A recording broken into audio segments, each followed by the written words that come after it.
majors. So we're looking now. We're going to look at some risk differences between these categories.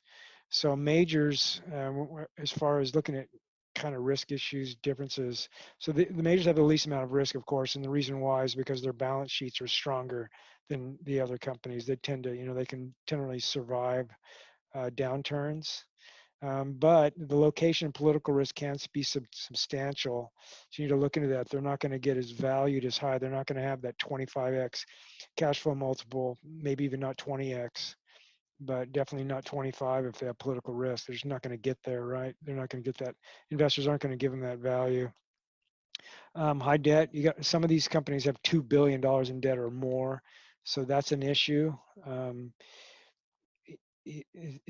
Something you have to pay attention to because they burn through their cash or they spend their cash on building a project or they pay high dividends and suddenly their debt can become an issue. Legal issues, companies a lot of times will have permit issues or legal issues that they have to deal with, and it's kind of hampering the value of the company. So you got to always see if there's anything there. High cost can act like negative leverage. So if what I mean by negative leverage is that if the gold price drops, then high cost companies get hit hard. So it's kind of they can get leverage in both directions. So the price, they're undervalued and the price of gold goes up, so they go higher. And then, but the opposite happens. They have a lot of negative leverage because the price of gold goes down, they get hammered. So you got to be aware of that. This is how the high cost can really impact these stocks. They can go down further.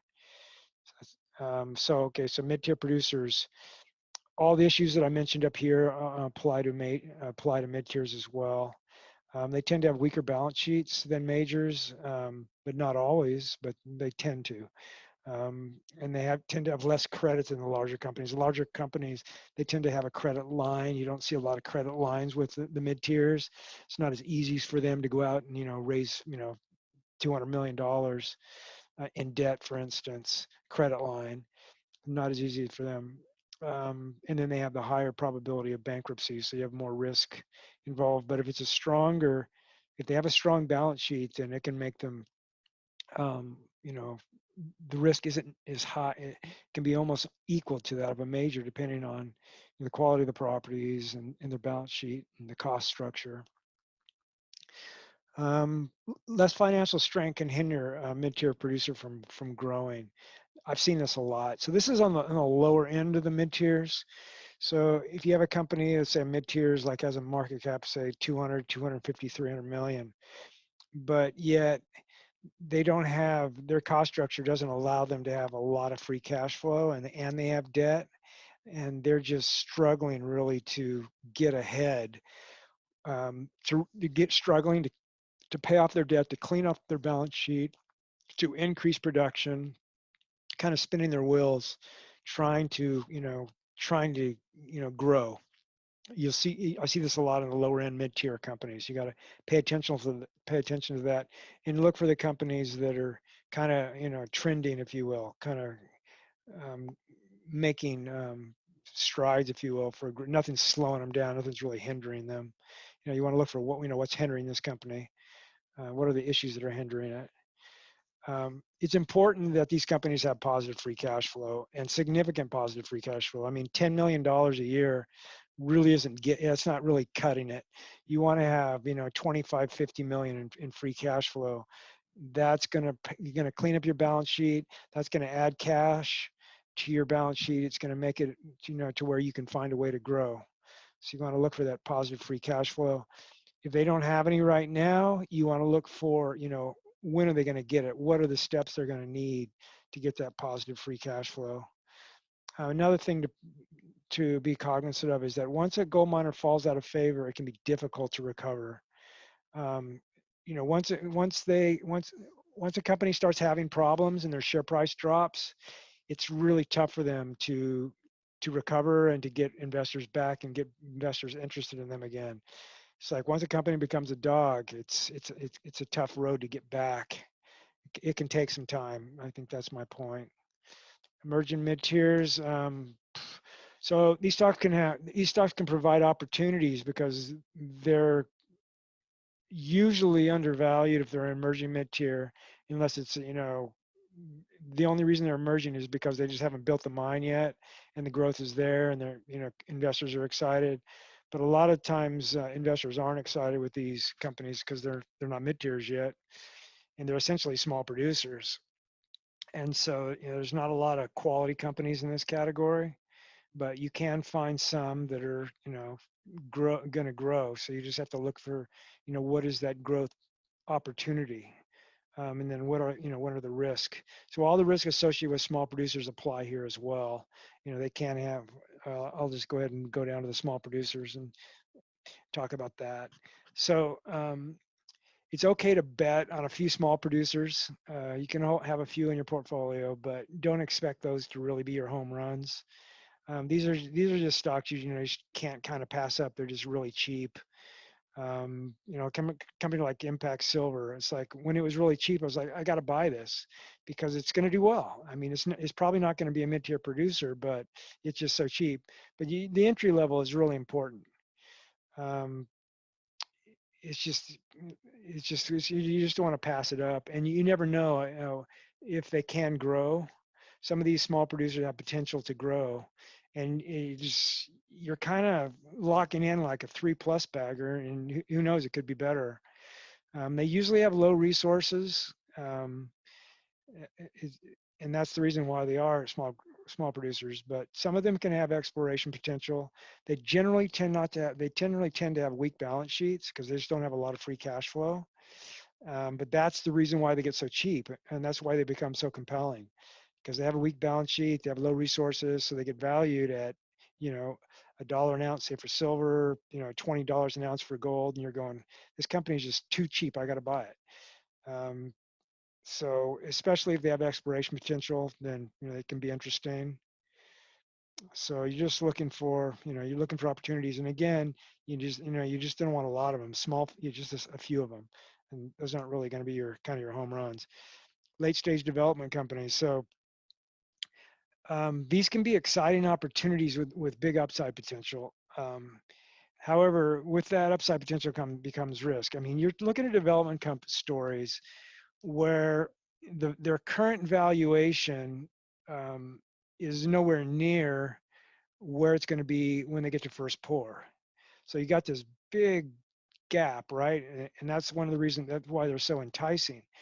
But getting to first pour is not easy, and you're taking a risk getting there. And a lot of times these companies, they spend a lot of money to develop these projects. There's a lot of share dilution, and you can end up actually losing money on on these stocks, even though they have huge upside potential. But the dilution will hurt the share price as they how much the money it costs. It costs money to do pre-feasibility studies, and it costs money to do infill drilling and do permitting, and all this money requires share dilution. So the earlier you get in the late stage, the more risk you have. So try to focus on projects that have a path to production within 3 years, ideally less than 2 years.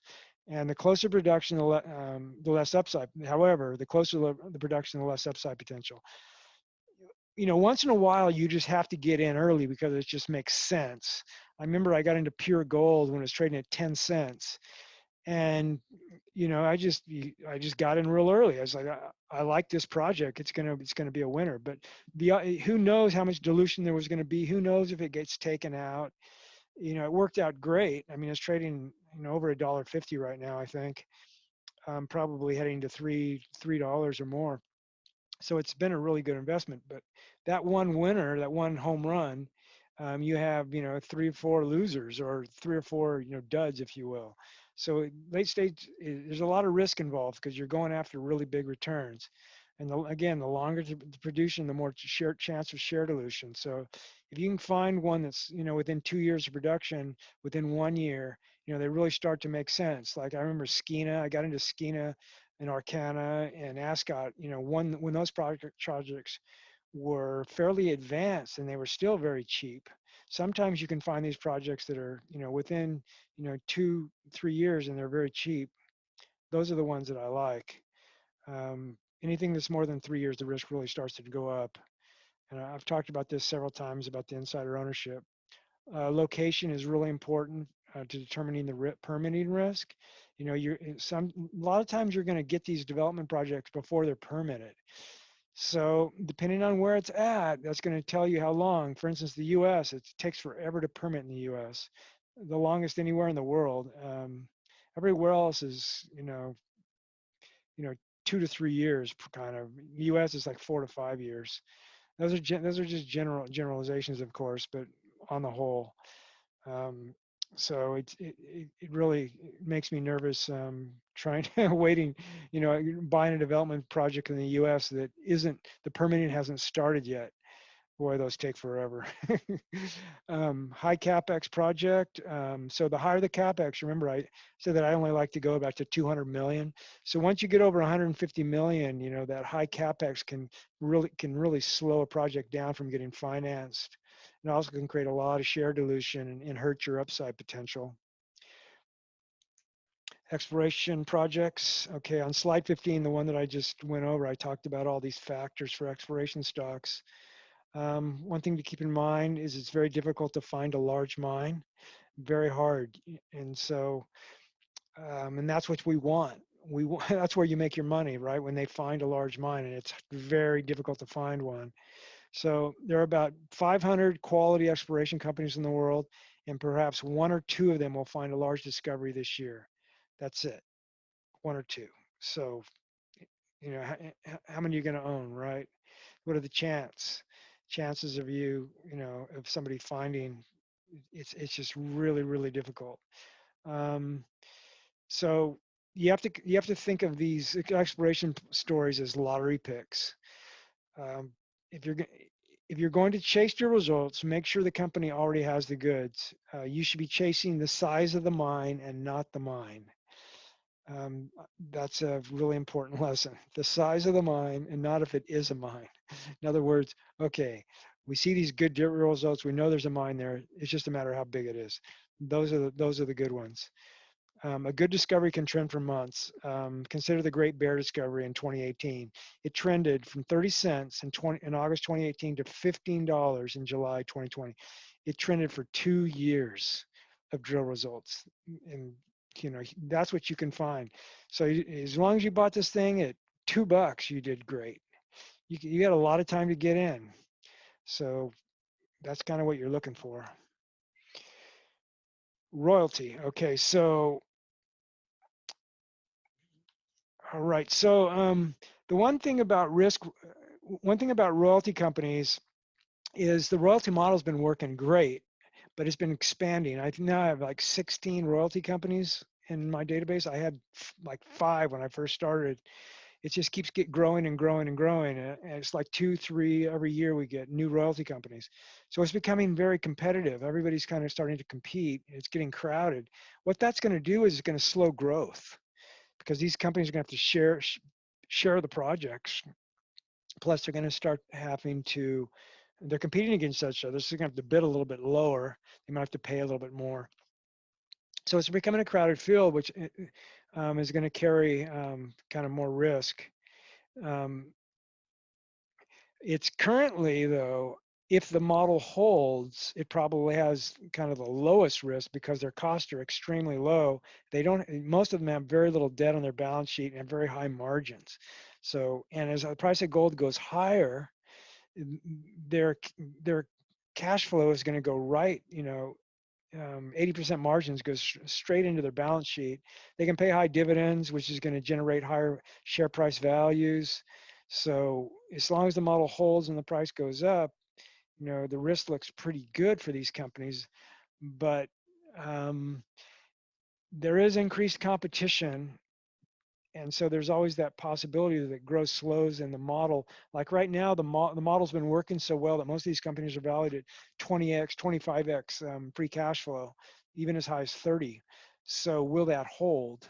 You have to think in terms, the model, um, you know, and then the final risk is I think there's a possibility that the royalty model could be challenged in court. And and I'll give you an example. So let's say that you're a producer and and you're producing like 10 million ounces of silver, and you're only getting paid the stream, all that silver, 10 million, you're only getting back, you have to give all of it to in the contract, because for the life of the mine, you have to give all your silver production, and you're only getting paid $4 an ounce for that silver. And let's say silver goes to $50.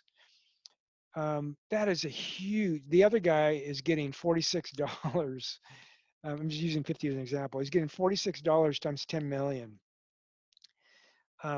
Is that $460 million free cash flow? And you're going to keep giving that company all that silver? I wouldn't. I would stop. So now I would stop sending that silver royalty to that company. I would stop, and I would basically say, call my lawyer. And when he called my lawyer, the lawyer said, okay, we want to renegotiate. And if they said, no, we don't want to negotiate, the lawyer say, okay, we'll see you in court.